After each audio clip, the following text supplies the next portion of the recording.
ಎಲ್ಲರಿಗೂ praise the lord. Just imagine ಮಾಡ್ಕೊಳ್ಳಿ, ದೇವರು ನಿಮ್ಮ ಕನಸಲ್ಲಿ ಬಂದು ನಿನಗೇನು ವರ ಬೇಕು ಕೇಳ್ಕೊ ಅಂದರೆ ನೀವೇನು ಕೇಳ್ಕೊತೀರಿ? ತುಂಬ ಜನ ನಂದೆಲ್ಲ ಸಾಲ ತೀರಲಿ ಅಂತಾರೆ, ಕೆಲವರು ಮನೆ ಬೇಕು ಅಂತಾರೆ, ಕೆಲವರು ಎಕ್ಸಾಮಲ್ಲಿ ಪಾಸ್ ಆಗಬೇಕಂತಾರೆ, ಕೆಲವರು ಅವ್ರವ್ರ ಓನ್ ಕೆಪಾಸಿಟಿ ಮೇರೆಗೆ ಕೇಳ್ಕೊತಾರೆ. ಆದರೆ ಬೈಬಲಲ್ಲಿ ಒಬ್ಬ ರಾಜ, ಸೊಲೊಮೋನನು ಅಂತ ಒಬ್ಬ ರಾಜ ಇರ್ತಾನೆ. ಅವನ ಕನಸಲ್ಲಿ ದೇವ್ರು ಬಂದು ನಿನಗೇನು ವರ ಬೇಕು ಕೇಳ್ಕೊ ಅಂದರೆ, ಆದರೆ ಅವನು ಏನು ಕೇಳ್ತಾನೆ ಗೊತ್ತಾ? ರಾಶಿಗಟ್ಟಲೆ ಜನಸಂಖ್ಯೆ ಇರುವಂಥ ಈ ನಿನ್ನ ಜನರನ್ನು ಆಳುವಂಥ ಜ್ಞಾನ ಕೊಡು ದೇವರೇ ಅಂತ ಕೇಳ್ಕೊತಾನೆ.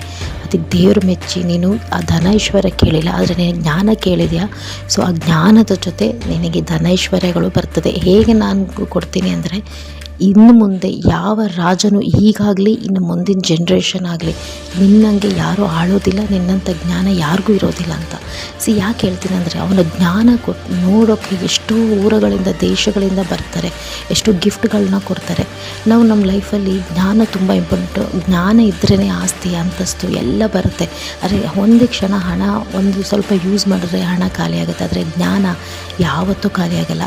ಅದಕ್ಕೋಸ್ಕರ ಬೈಬಲ್ ಹೇಳುತ್ತೆ, ವಿಸ್ಡಮ್ ಇಸ್ ಎ ಸುಪ್ರೀಮ್ ಅಂತಾರೆ. ಜ್ಞಾನ ಎಲ್ಲವನ್ನು ಆಳುವಂಥದ್ದು.